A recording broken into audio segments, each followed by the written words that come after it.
I'm not sure why it's not starting.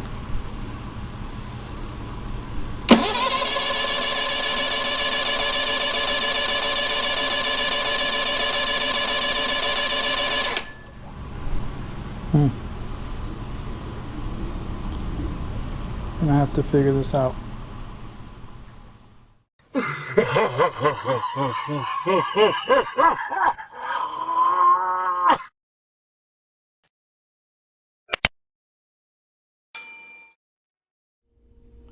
Alrighty, so here's my latest purchase from Online Outboards.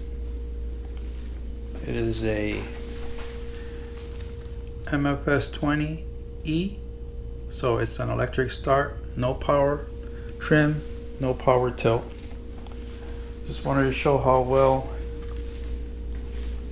it was put on a pallet for shipping. I don't see no discernible damage anywhere on the packaging itself. They do leave a label telling you about the oil, and it says 29 fluid ounces. So that's the guideline to start with. Now this did come through FedEx Freight, which is free shipping, but I did have to pay for a liftgate service, which was an additional $129 to the price of the outboard itself. So let's go ahead and start with the unboxing and see what all came with it.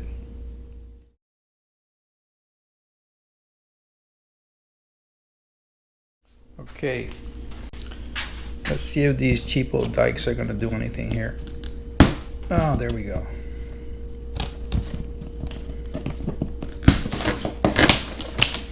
That was easy.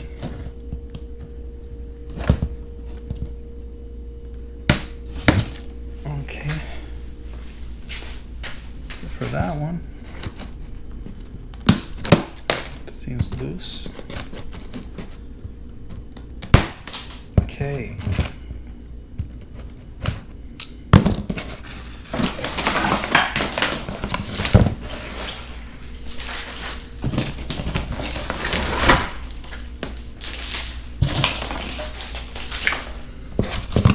Okay, so much of that. Let's see, cut through some of this tape.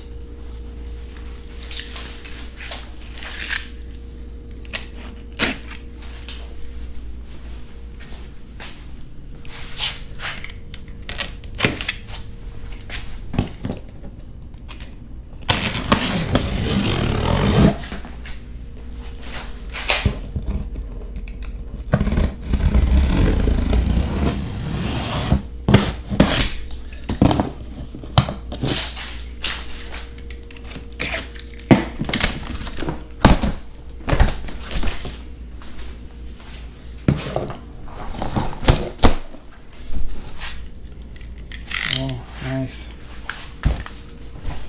Okay.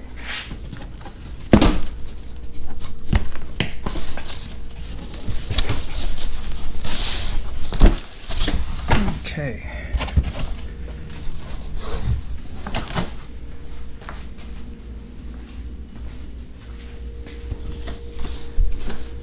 Oh, really nice and well packaged. Okay, let's see. Taking this off.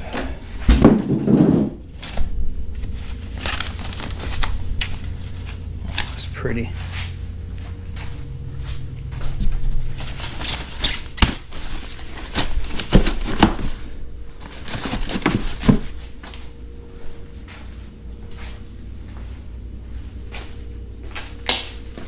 There's a box in here.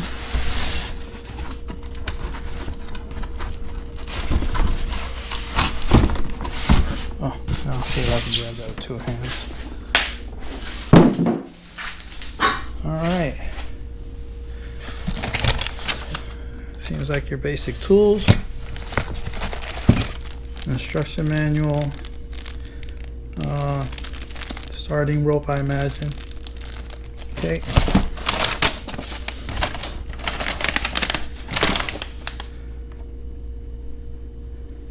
I'll look through this later. Here goes the fuel hose. Looks good.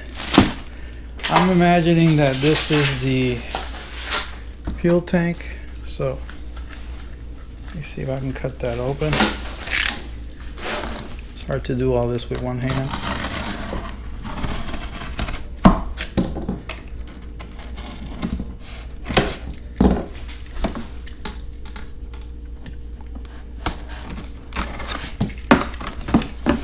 Yeah, that's what it is.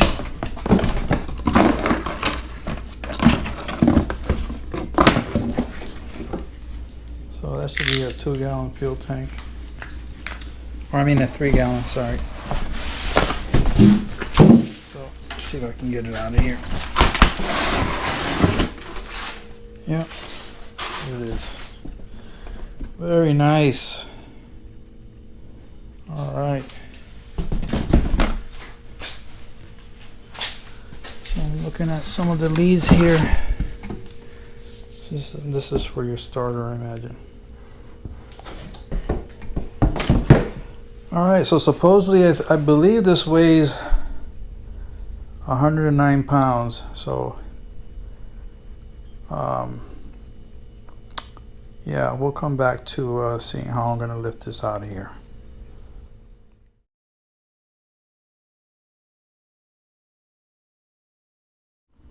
Okay, so I finally got it mounted on my makeshift outboard stand.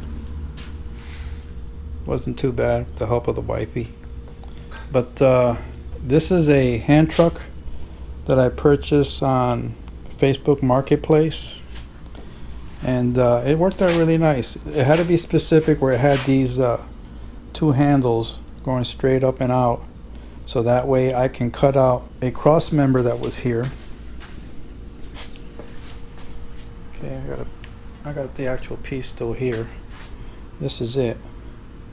So this was mounted there in the middle. So I just cut it out and I spread the arms apart and put a 2x10 here, bolted through the handles. And it has worked out good for my outboard needs and running it off my little tank there. So yeah, let's go ahead and remove the cowl and see what we got under the hood.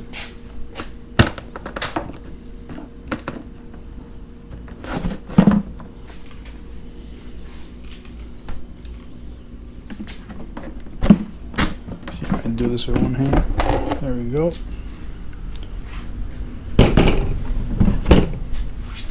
Now, going through the instructions, it said it had a couple of things that needed to be removed, like this cover here, which I guess is for the rectifier or whatever this is here. And that's about it that I can see. I'm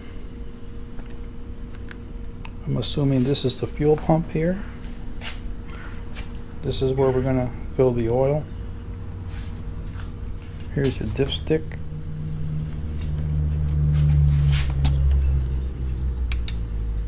And yeah, it's completely empty. Here's your restrictor there. Here's your fuel injection rail. And here are your fuel injectors, or the connector there.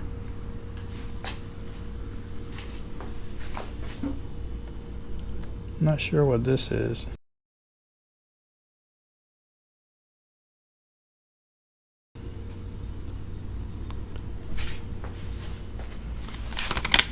Cover for shipment. Here's your electric push start. Here's your fuel connector.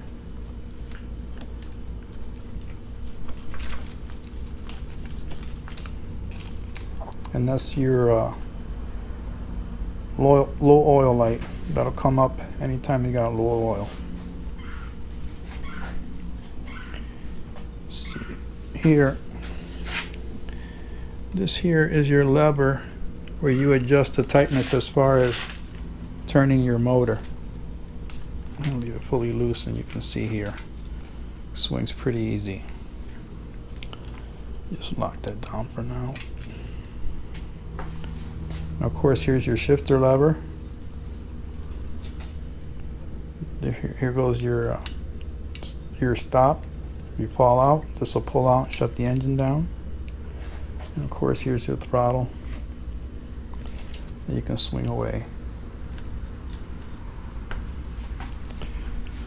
Alright, so I guess the first thing I'm going to do is service this with oil.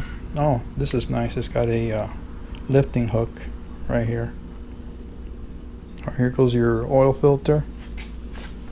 And here goes your fuel water separator. So you'll know you got water in there when that red ring starts rising up, and you just drain it right here. Here are your two spark plug wires. I'm going to be putting a hour RPM meter here, tack, so it'll be connected to one of these. I believe this would be number 1, but I'll verify. It'll be connected to there.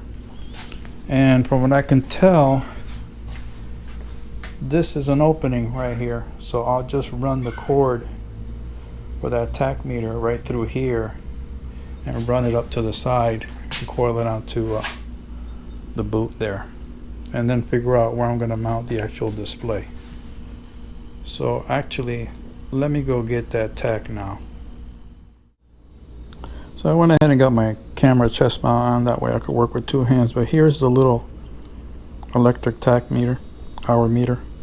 And what I think I'm going to do is I'm going to run it right here. Just zip tie it to those cables there, and then run my line in through here and fish it to the back. So let's see if I can get that started.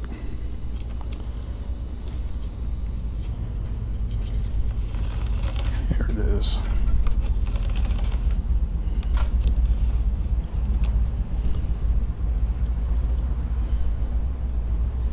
So for now I'm going to go ahead and zip tie it. That way it's not in my way.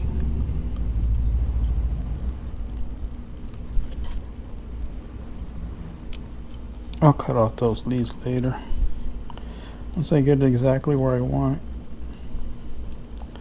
But yeah, I think that's going to work out nice. Actually, try one more thing here. See if I just coil this behind. Yeah, it's definitely better. So yeah, I'm just going to go ahead and start fishing it through here, right under this wiring. It's going to be a lot extra, so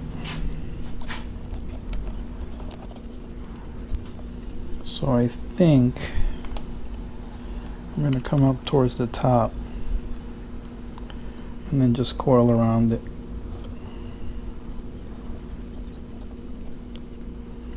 So let me get some tie wraps on that mount. I'll be right back. Okay, I'm back. So let's get this coiled up again.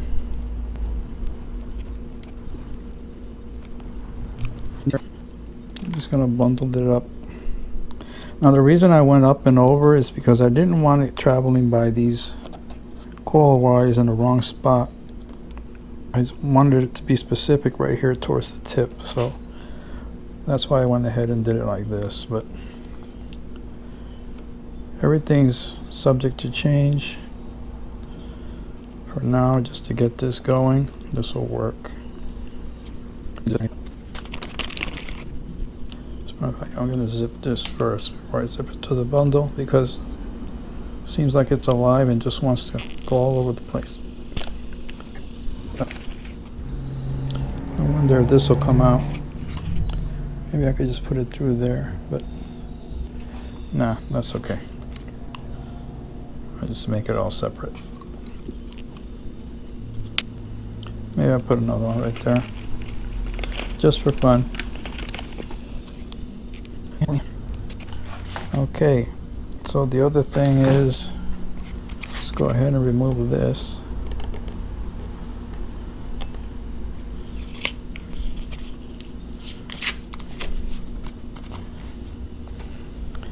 That should be it. As a matter of fact, I'm going to tie wrap this here as well so it doesn't fall by that that rectifier when it gets warm.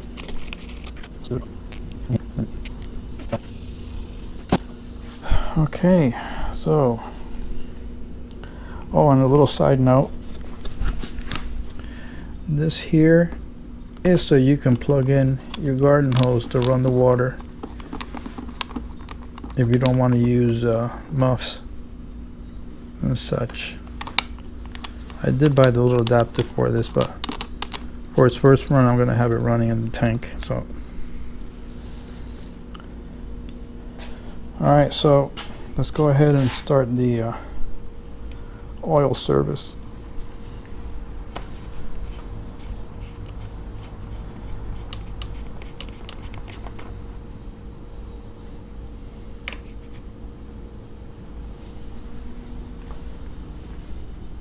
So on the paperwork on the box, it didn't state in the instruction exactly what was the whole amount, but it did state on the box that 29 fluid ounces would be the total oil to go in. So I'm going to go by this. Okay. So I'm going to fill this up to 28 and see where it stands from there. I'm going to be using Quicksilver 4-stroke 10W40 marine engine oil. Make sure that it's FCW certified.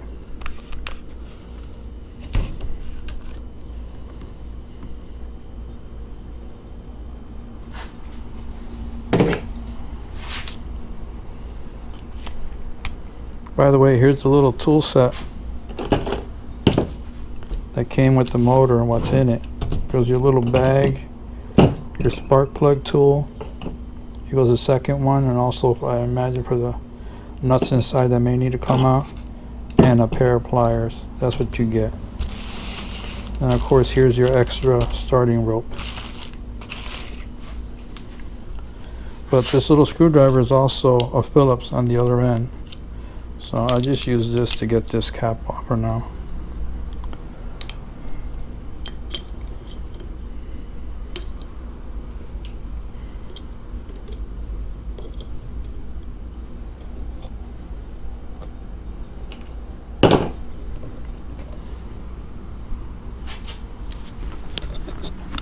See if you guys can see.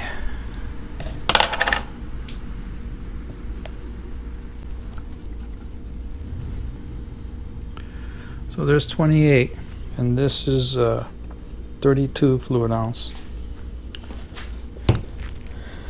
So as I pour the oil in, I'm going to be checking the oil level for sure.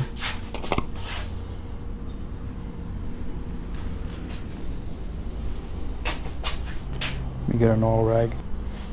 Okay, I'm back. Got the oil rag.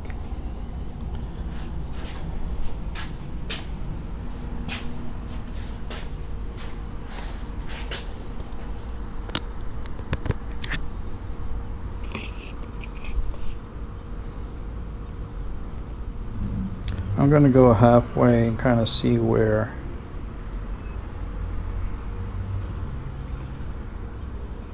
it's showing. Didn't even touch it yet.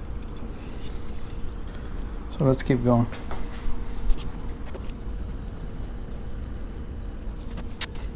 So there it is on a lower level. So I'm going to start adding a little bit more.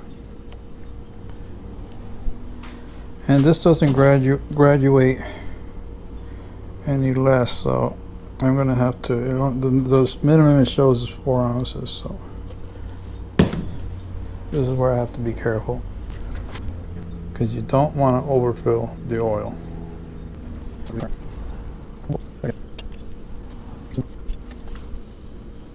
Seems like it doesn't take much.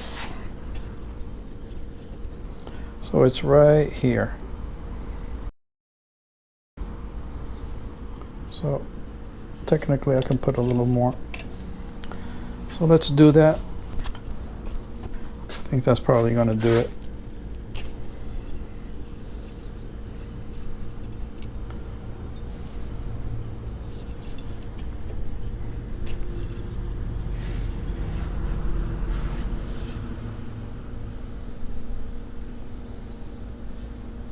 You know, that'll work for me for the beginning. I don't want to, definitely don't want to overfill.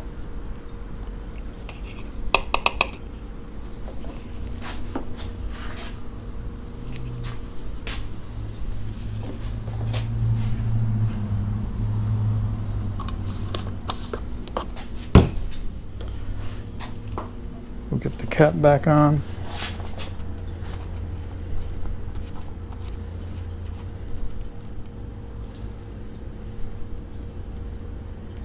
Make sure you snug it down so that it'll seal. So somewhere there in the manual I read that it said to make sure you at least crank the engine at least 5 times so that the oil pump can pick up the oil before you start running it with fuel. So let's go ahead and do that.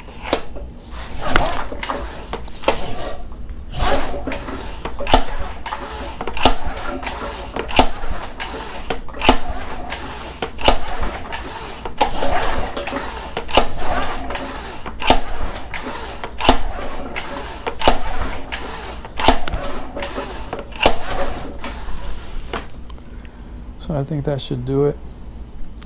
I'm really curious to know what this is. I'll find out soon enough. Alright, so our meter just kicked on. And so as you can see here, it's showing 0 hours at the moment. So once we get it started, then that should start setting up.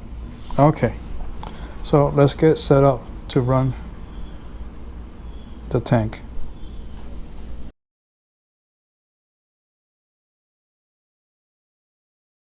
Okay, so I connected my little 2-gallon fuel tank. That's what I'm going to be using for this first run. Got the fuel hose connected. I got my water tank. And what I did is I don't have a battery.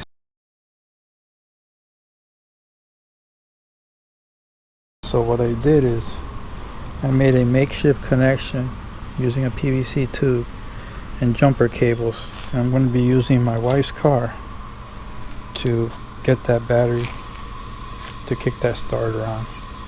So let's go ahead and make that connection.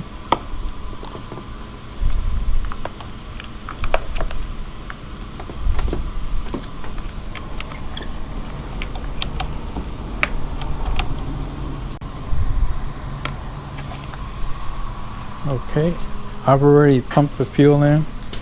You can see there it's full. There's no water. Everything's good.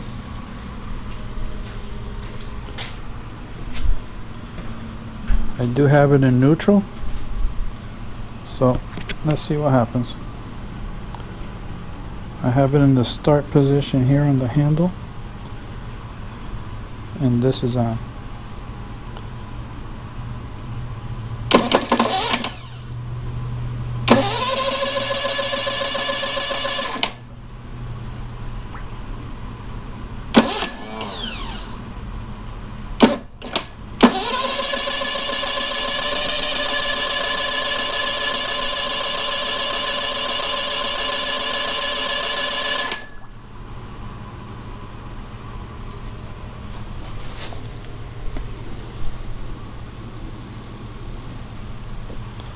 I'm not sure why it's not starting.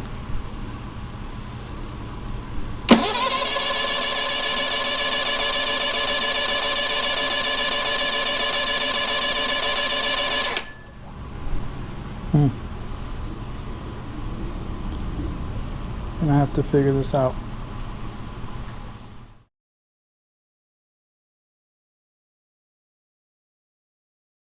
Okay, after a little bit of troubleshooting, I did get some sign of life. Finally had to put some starting fluid just to get it to kick. Now what I did was, I did go to the fuel rail here, popped open the Schrader valve cover, bled, make sure that I did have fuel in the rail. Then I went over to the spark plugs, pulled each of them out, checked the spark plug. Then I put a spark plug tester in between the leads. They both had spark. And I checked the main fuse just to make sure the fuse was good. I pulled the lanyard and pushed it back in and make sure this wasn't a problem. And then after the starting fluid, I guess to initial bleed off, it finally gave signs of life. So here we go.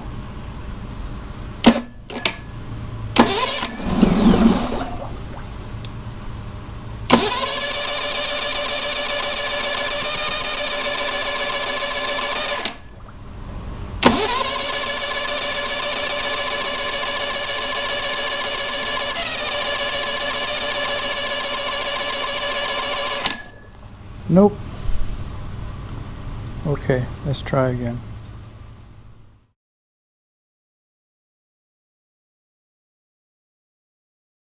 So I finally got the engine to kick off again. This time it's staying on. I'm sure there's a problem with bleeding the fuel system through. It's idling at 970. You guys can see that or not.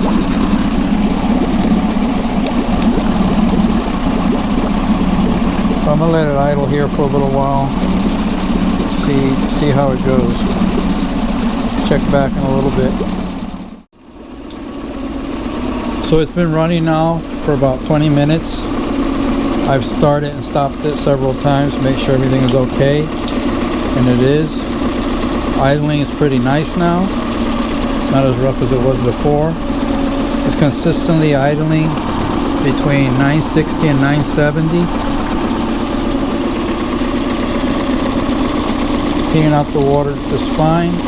I've checked the forward and reverse, so let's do that now.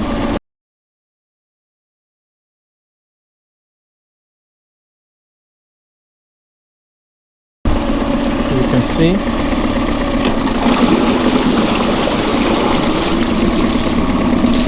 That was forward.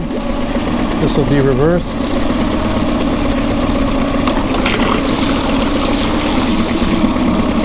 Everything's good there. So I believe that'll conclude this video. The next video will be where this motor is going on, because this is the beginning of the 10-hour break-in period. So that's going to be the fun part. But let's go ahead and start it up one more time just to see how it does.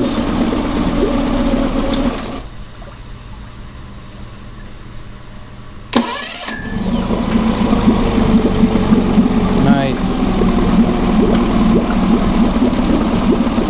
Alright guys, till the next one.